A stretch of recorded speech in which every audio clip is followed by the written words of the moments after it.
A madrugada em que o medo tomou forma. Manaus ainda dormia quando duas adolescentes passaram a viver seus últimos momentos de liberdade.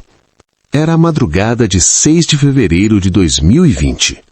A rua parecia comum, casas silenciosas, iluminação fraca. Nada indicava que, em poucas horas, aquele local seria marcado por uma das execuções mais brutais já registradas na cidade.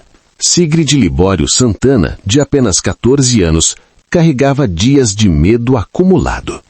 Ela sabia que estava sendo observada, sabia que havia sido citada, apontada, interpretada. Thaisa Caroline da Silva Azevedo, da mesma idade, era amiga, vizinha e último refúgio disponível naquela noite. As duas estavam na frente da residência, tentando entender como lidar com ameaças invisíveis, quando o cenário mudou abruptamente. Homens armados surgiram de forma rápida, organizada, sem hesitação. Não houve espaço para explicação, diálogo ou fuga real. A ação foi direta. Uma tentativa desesperada de correr foi interrompida com violência. A outra adolescente foi atingida ainda no primeiro movimento de escape. Em poucos segundos, a rua deixou de ser um espaço público e se transformou em território de domínio criminoso. A partir daquele instante, o destino das duas já estava decidido. O Tribunal Sem Lei.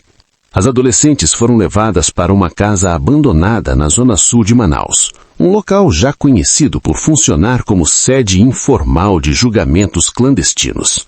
Ali, regras não escritas substituíam qualquer noção de justiça.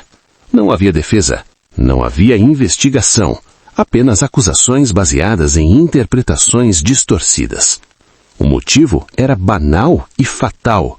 Gestos em vídeos publicados nas redes sociais considerados símbolos de facções rivais. Nenhuma prova concreta, nenhuma confirmação real, apenas a leitura violenta de códigos que não perdoam erros, mesmo quando eles não existem. Dentro daquele imóvel, o medo se transformou em sentença. As adolescentes foram submetidas a agressões físicas e psicológicas.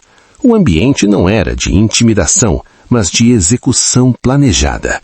Cada minuto ali servia para reforçar a mensagem de poder absoluto do grupo criminoso. Não se tratava apenas de matar, tratava-se de controlar, filmar e divulgar. A brutalidade atingiu seu ápice quando a execução foi registrada em vídeo. Eu pago essa grana, eu vou fazer os corre, velho. Eu vou fazer os corre, eu não roubei essa grana. As imagens mostraram não apenas a violência, mas a completa ausência de humanidade. Mesmo após a queda dos corpos, os disparos continuaram, não por necessidade, mas por demonstração de domínio. O corpo de Sigrid foi encontrado boiando no igarapé do bairro Educandos. 7 disparos, alguns na cabeça, sem a parte superior das roupas, indicando violência anterior à execução. Horas depois, o corpo de Thaisa foi localizado em outro ponto da mesma região. 5 tiros, 1 na nuca, 4 no peito. Os laudos confirmaram aquilo que o cenário já denunciava. Não houve chance de defesa, não houve tentativa de fuga real. Foi uma execução fria, planejada e simbólica. O vídeo circulou rapidamente pelas redes sociais, causando choque, revolta e medo. Manaus não assistia apenas a um crime, assistia à normalização do terror. A repercussão forçou uma resposta rápida das autoridades. As imagens foram analisadas, rostos identificados, conexões traçadas. Diversos suspeitos foram presos ao longo da investigação. Entre eles, nomes já conhecidos da polícia, indivíduos ligados diretamente a facções criminosas que atuavam na região. O principal acusado foi Erickson de Lira Reis, conhecido como Chico Liu, apontado como um dos responsáveis diretos pelas execuções. As investigações desmontaram a narrativa inicial que tentava associar as vítimas a atividades criminosas. Ficou claro que não havia envolvimento com facções. O que existia era vulnerabilidade, medo e abandono social. O crime não foi consequência de escolha, foi consequência de território. Após 4 anos de investigação, o caso chegou ao tribunal do júri. Em novembro de 2024, Erickson de Lira Reis foi condenado a 34 anos de prisão, 17 por cada execução. A sentença, entretanto, foi considerada insuficiente pelo Ministério Público, que anunciou recurso para aumento da pena devido à extrema brutalidade e à idade das vítimas.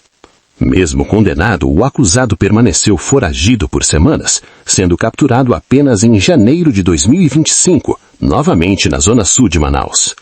O histórico criminal do condenado mostrava que ele não era um criminoso ocasional. Tráfico, furtos de grande valor e atuação contínua dentro de organizações criminosas faziam parte de sua trajetória. Para as famílias, nenhuma condenação apaga a perda.